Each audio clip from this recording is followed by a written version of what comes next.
Well, thanks for having me. I'm very excited to be here. My name is Erin Heath, and I'm Associate Director of Government Relations here at AAAS. That's the American Association for the Advancement of Science. We've been around, as you can see, since 1848, so a long, long time. And we cover all disciplines of science.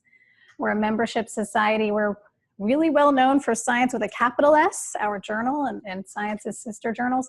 We also have these really robust programs in education, in science diplomacy and international affairs, in policy and advocacy. That's the bucket that I fit into, in public engagement, and in supporting careers, as well as many other things. So I'm going to talk today, I'm going to tell you some general tips about communicating science, and the material that I am presenting from was developed by our public engagement team in conjunction with scientists who do research on communicating. And the three things I'm going to talk about are thinking about your goal, your audience, and your message. And I'm going to keep repeating these three things throughout the presentation. So you've asked to talk about policy memos or policy briefs, and as far as I can tell, those are the same thing. I call them policy briefs. So a brief, it is brief, right? That's in the name. And it provides information about a policy issue and usually includes, as Kumar said, recommendations of what to do. And that's a quote from an article that I passed out to you from the APA's journal that talks about how to construct a policy brief. In terms of who uses them, well, certainly decision makers use them, and those could be from any branch of government, federal, state, or local. Also, when you think about policymakers, you also have to think about who influences them. That could be journalists, it could also be their constituents. When you're thinking about the basic elements of a policy brief, first of all, what's the problem, right? What are you trying to solve? And then, what can we do about it? What are some options? And finally, what should we do about it? Now, I really like what Kumar said about putting the bottom line up front. I'm completely on board with that because policymakers, they want to know the bottom line first. So I'm fine with structuring it that way. Now, I wanted to ask you all first, when the public thinks of scientists, what do you think they envision?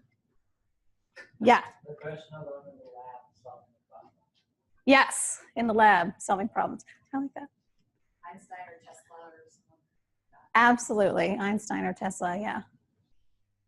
Yes. Someone blowing something up. Yes, the mad scientist, right, blowing something up. Yeah. I think sometimes public also thinks of scientists as people that are very, very passionate about the thing that they're studying. For sure, yes, passionate. I like that one. Yeah. Very specialized. Specialized, definitely, definitely. Know a lot about a particular topic. So I'm happy to tell you that scientists are quite well regarded in the public.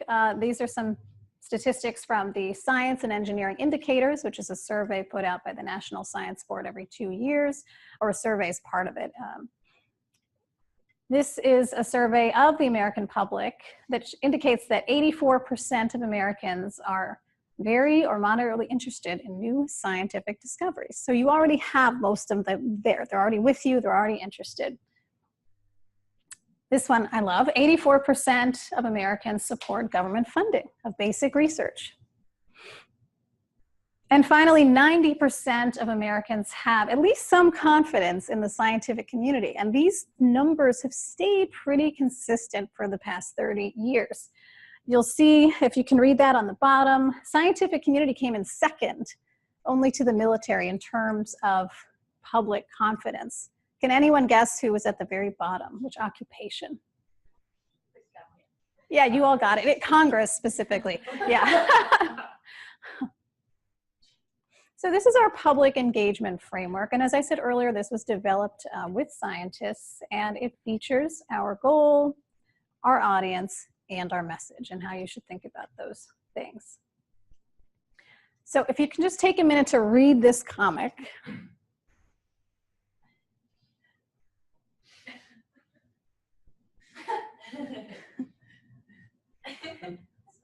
How many have had this experience? Pretty much everyone, right? So what's happening here?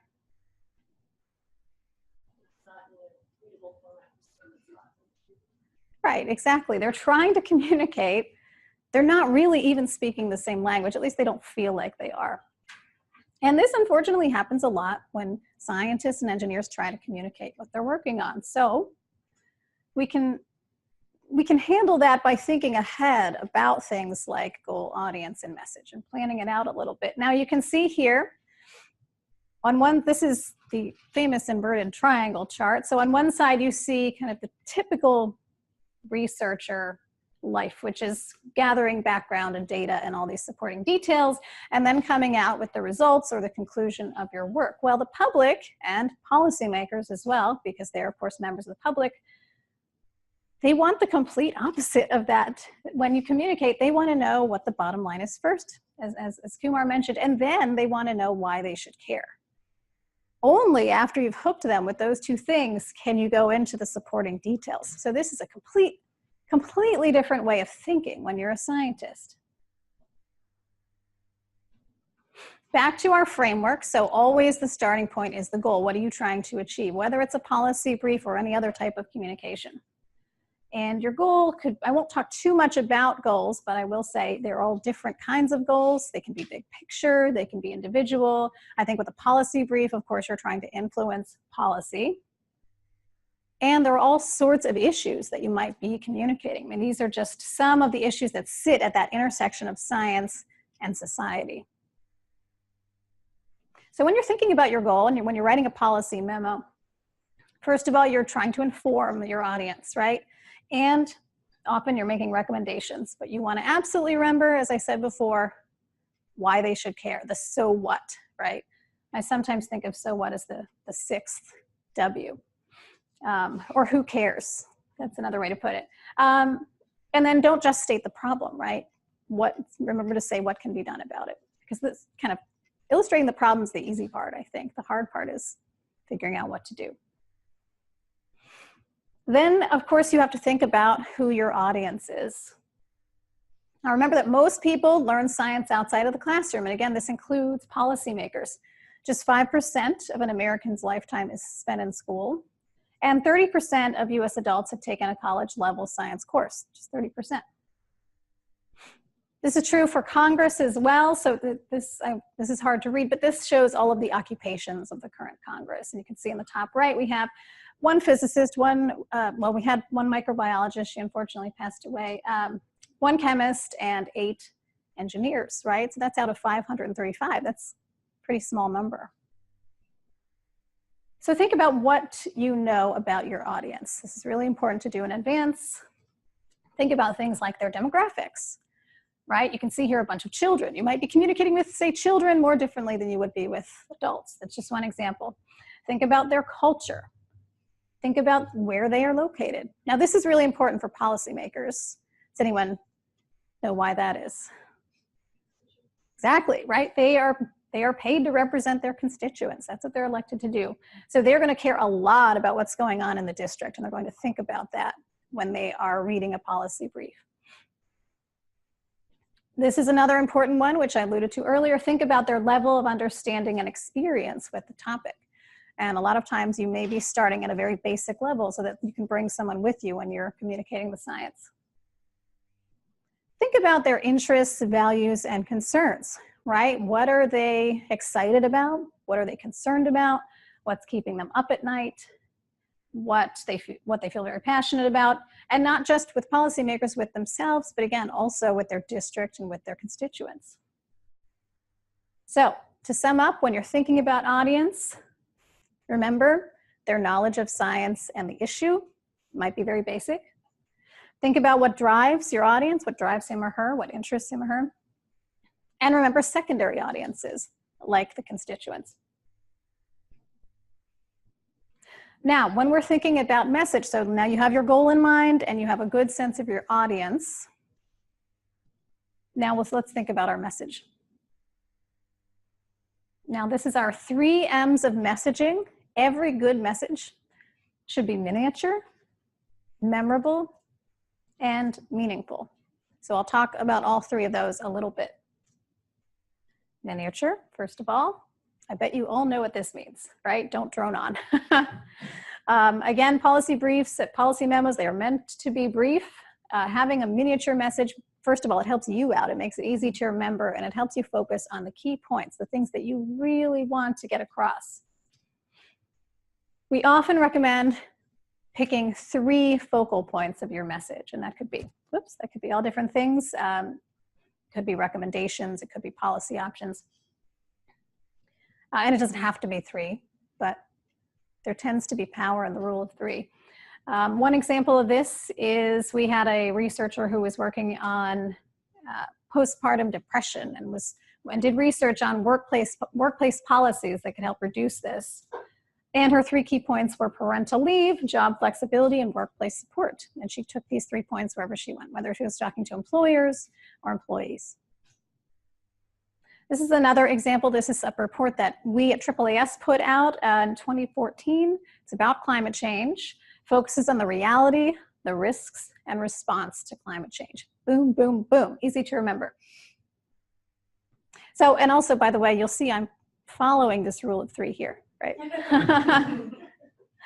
So the second M is keeping your message memorable, right? And there are all sorts of ways to do this. I love that picture. Alliteration, rhymes, analogies, props. Now, obviously, these don't all apply to policy briefs, but they apply in general. And I love to tell the story of one of my favorite Hill meetings that I was on. I was with a scientist who reached into his pocket and pulled out this mechanical heart device. And then the policymaker was able to play with it and hold it. And it was just a lot more exciting than just talking about the research. So things like that. Stories for sure. We spend a lot of time trying to communicate science in a narrative form. And in fact, one of the projects that I manage here is called the Golden Goose Award, which is all about telling the stories of the unexpected benefits of science. Pop culture references, great. Be careful with the audience though, right? Harry Potter might resonate more with, you know, say millennials than the baby boomers. Analogies, this is just one of many examples talking about wetlands as a sponge, which hopefully we're all familiar with. The third M is keeping the message meaningful. And again, that's going back to thinking about your audience and doing a little bit of homework about who that audience is. So it's those shared connections, the values, the interests, the concerns.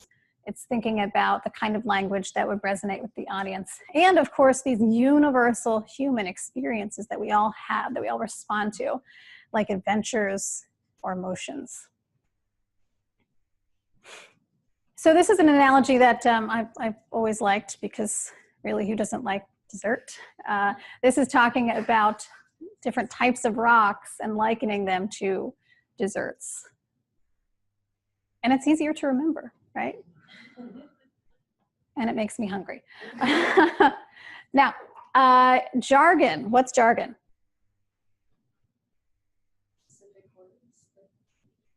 Yeah. That's right. That's exactly. Words that we use in our work that a lot of other people who don't work in our field probably will not understand. And so when we're talking to people in our field, it's very easy to throw these words out. We get used to it. We sometimes forget that not everyone knows what these words mean. And there are a lot of different examples. Does anyone have an example of jargon that you might use in your own research? Socio-emotional processes. Yes, that's a good one. Socio-emotional processes. And what are those? It's just like how emotions are evolved in part through social interaction. Oh. So they're both important for emotion development. Excellent. Yeah. So you're well practiced at explaining this already. Great. So we all have jargon in our work. It's an illustration that I love. This is a comic by Randall Munroe, who does the XKCD. Did I get that right? I knew I was saying that wrong. XKCD comic. And this is an illustration of the Saturn V rocket using the top 100 words in the English language. Yeah. So you can see here we have the part that flies around the other world and comes back home with the people in it and falls in the water. Well, that terminology probably won't fly in mission control, where everyone knows what all these parts are and they have to speak quickly. But for the general public, you know, sometimes it's better to boil things down. Now, this is a little bit exaggerated, obviously, but it shows that you really can do this with no matter how technical it is. Just give it some thought and you can boil it down into everyday language. And by the way, when I first saw this, I said, why does he say 1,000 words? It's because 1,000 is not one of the top 1,000 words in the English language. So types of jargon, it's industry or technical terms. We certainly have plenty of them in science policy as well. Gosh, we love our acronyms. Words with multiple meanings or phrases that mean different things when you use them in combination. So moving on, when you think about, when you're writing a policy brief or when you're communicating your science, you know, think about who you're representing, right? Are you representing your discipline? Are you representing your research project or your institution? Certainly, if you are representing your institution, you're going to want to be working with that government relations office, make sure you're following all the rules and the messages. Are you a technical expert? Oh yeah, almost certainly you're a technical expert. Are you a policy informant? That depends on the context. Certainly if you're writing a policy brief, you would be. Now, just a little bit about, you can see in this framework, there's also the audience feedback piece, and that's important as well to think about when you're communicating your science. Can anyone guess which one of these images we're going for? Yes, exactly. By the way, this is from our family science days. So I'm hoping we usually have a lot more of what's on the right. So again, when you're thinking about message in a policy brief, make it direct and succinct, right? Because a policymaker reading it doesn't have a lot of time. And so it's going to have to be to the point. Ditch the jargon or explain it. And remember to keep your goal in mind. Now, to wrap up this talk, and I will take questions after, I always like to end with some resources that AAAS can provide for scientists, engineers, students to communicate their science. So I hope you'll check some of these out. The first one is that we have a website that compiles a lot of these resources on communicating, on advocating, on being a force for science in your community. And that website is forceforscience.org. We also have, if you like this little snippet of what I presented, you would absolutely love our communicating science workshops, because that's where these principles come from. These are 3-hour interactive workshops that our public engagement team gives all around the country. They're fantastic. Oops. And I highly recommend them. They will come to your university. And you can see, well, it's probably easier just to Google AAAS Communicating Science. They also have a wonderful communicating science toolkit online that gives all sorts of advice about different ways you can communicate your science. I'm happy to talk about this. We generally have a lot of interest in our policy fellowships program, which has been around for, I think, 45 years now. It's a fantastic program, basically brings scientists and engineers to Washington to work in the government, either on Capitol Hill or in federal agencies. You have to either have your PhD or be a working engineer. You have to be a US citizen. It's a great, if you're interested in science policy and really diving in and getting a chance to work in science policy, I'm a little biased, but I think it's the best game in town. But there are also many other fellowship programs. So if this is something that interests you, I encourage you to check out all of them. Oh, and I should say that since the application deadline is coming up for those of you who are looking into it for this year, it's November 1st. Now, if you, another great one if you're interested in communicating is our mass media fellowships. These embed scientists and students into a media outlet for a summer. So it could be a newspaper, it could be a radio station, it could be the PR office of a federal agency like NASA. So as you can see, you spend 10 weeks in a newsroom really learning how to write about or communicate your science. For those of you who are interested in communicating, I highly recommend that. It's also a shorter time commitment. And this one, maybe not of interest yet, but I want to raise it because it's our newest fellowship program. This is the Leshner Leadership Institute. for public engagement with science.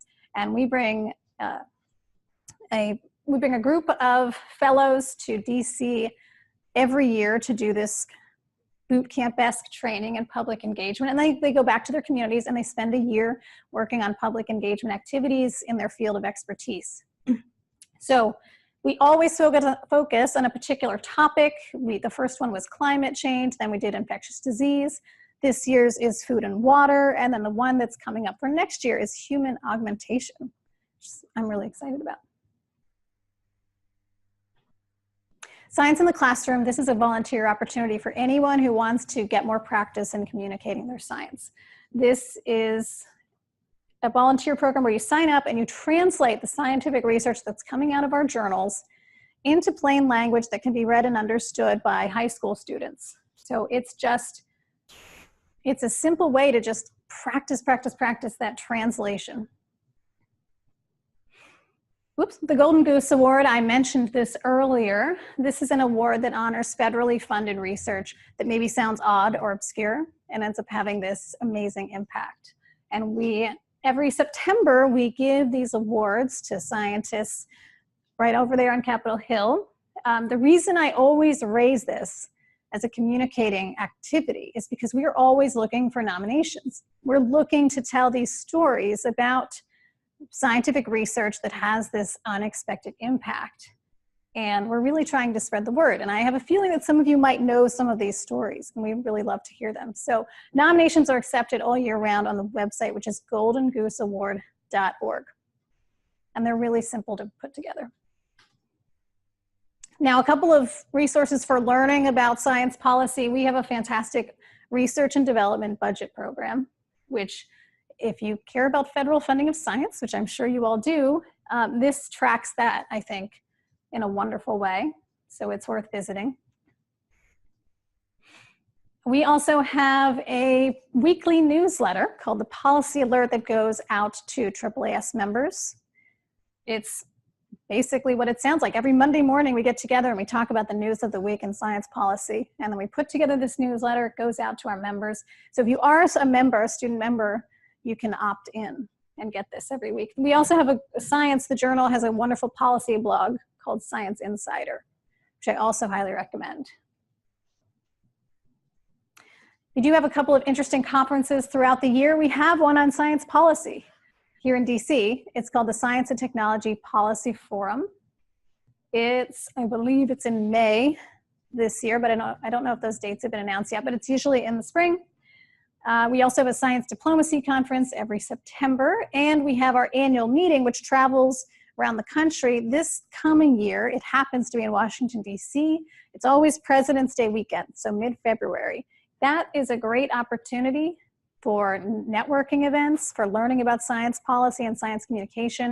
There's a lot of skills building and career development opportunities there, and a lot of chances to just learn about science outside of your field. So I think it's well worth doing. Again, I am a little biased, but it really is a great meeting. And finally, this is a coalition that I co-chair. It's called Engaging Scientists and Engineers in Policy, ESEP. It's a coalition that came together 5 years ago.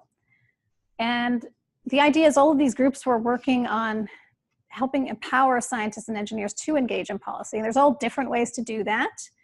And you can do that at any level of government. And so we wanted these groups to get together and start talking and seeing if there were ways we could work together. So ESEP was born, and anyone can join ESEP either as an individual or as an organization, including a student group. So the website is science-engage.org. Some of the things that ESEP does, we have a resource portal that lays out various ways to get engaged, training opportunities, science policy programs, congressional visits opportunities, internships, fellowships, things of that nature, online toolkits. We also do trainings and webinars, and we have a science policy happy hour series that started as a little thing and now has grown. We have these all around the country, so that's very exciting. So again, that's science-engage.org, and if you're interested, you can just sign up as an individual or sign your student group up. And that's me. If you want to get in touch, you're always welcome to email me, or I'm on Twitter. I'm not very good at it, but I am on it. So I'm happy to take questions. Oh, and let me talk about the 2 handouts I gave out as well. Sorry for those of you watching this, but the first one is an example of what a policy brief looks like, because I wanted to talk a little bit about the structure. And this is the one I literally just Googled policy brief example for this. So there are tons of them online. This one I picked because the recipient is a friend of mine and because it really succinctly shows what a policy brief looks like. So you can see here it lays out what the problem is with some of those killer stats like Kumar mentioned earlier. And then it talks about different policy options and the pros and cons of each of those.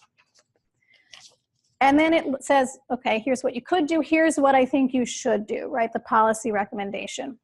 You can see it does all this in a really short space. And that's exactly what a policymaker needs. The other one is just a paper, I think I mentioned this earlier, from the AAAS journal, How to Write a Health Policy Brief. It gives some really good tips in here, which I think mirror quite well to some of the things that I mentioned in the talk. So that is it from me, and I'm happy to take any questions.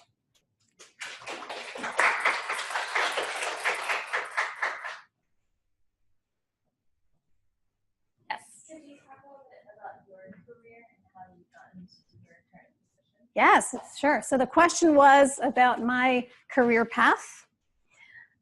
So it's interesting. I'm a little bit of an oddball, but not really, because the kind of the good and the bad of science policy is you can get to it in any way. That's great, but it also means I can't give you a prescribed path because it's different for everyone. But for me, I started as a journalist. I really loved science, but I knew early on I wanted to be more of a communicator type. And so I majored in journalism and I wanted to write about scientific discoveries. I ended up I went to college nearby and I ended up staying in the area. But what do people really care about here in Washington, D.C.? Government and politics. So I got a job at a government and politics magazine, a nonpartisan one, writing about science policy. And then lo and behold, that was really interesting too. And I really enjoyed learning about that, meeting people. And eventually I kind of figured out I wanted to work in that field. So I went back to school, I got a master's in political science, then got a job at a small scientific society where they needed someone to manage their media relations and also someone to help out with policy. So it was really a perfect transitional job for me. And then an opening came up here at AAAS. I moved over, that was 12 years ago. So, and it's just amazingly exciting place to work. A lot of other folks get to science policy. They might have gotten their PhD and then decided along the way that they were interested in policy. And then oftentimes they'll either do a fellowship program like the AAAS one I mentioned, or they'll just get a job like a regular person does. Sometimes they were political science majors in college and they maybe interned on Capitol Hill for their member of Congress. And then they worked their way up on the Hill and ended up with a member of Congress who deals with science issues. And I have a colleague who did it that way. So really they're all different ways to get to it, but I think some of the common threads are, of course, you have to have a demonstrated interest in policy. Having leadership experience really helps. And above all, being able to communicate. Being able to communicate to non-scientific audiences is absolutely critical. And I'm pretty sure it's how I got the job here at AAAS, is that I had a lot of experience in doing that. So I saw another, yes. The big question is here, but kind of building off of that, what are your career goals now? Oh, my career goals now, gosh, what do I want to be when I grow up? I always hesitate to answer this question because it's so cheesy, but I really do want to make a difference. And I really think that we do that here at AAAS. I think supporting science to advance society is a fantastic mission. And the people who work here really believe in that. And it's why many people here have been here for decades working hard to advance science. So, yes, yeah. If you could tell a scientist one thing, what would you tell? Ooh, if I could tell a scientist one thing, what would I tell them? I would say, take a chance on communicating your science. Get out there and do what makes you comfortable. They're all I think sometimes scientists are maybe intimidated to think about communicating their science to a public audience, but there are all sorts of ways to do it. So do it in a way that you're already comfortable. It could be even starting at the dinner table, seriously, and then working your way up from there. Yeah. So besides writing policy memos, in terms of influencing public opinion, what are some of the best ways that you think that people, scientists, can engage the public more in terms of, translating our science and getting them interested? Oh, great. So the question is how to, influence policy, different ways to influence policy besides policy briefs. And one of the first steps is just communicating your science and getting people to know a little bit about it. But in terms of advocacy, two things I always recommend are, number one, get to know the government relations office at your institution, because probably all of your institutions have one. Not everybody knows that, but it's their job to work with policymakers, both on the federal level as well as on the state and local level. And they're the ones who, they know the issues at the university or at the institution best. They know the rules of the road. They know the opportunities to engage, which is really important. So they're fantastic resources. They also want to hear from you, right? Because they want to know about the interesting research going on, and they want to know that there are people at the institution who are interested in engaging in policy. So it's really a win-win. So I encourage everyone to reach out to their government relations office or public affairs office.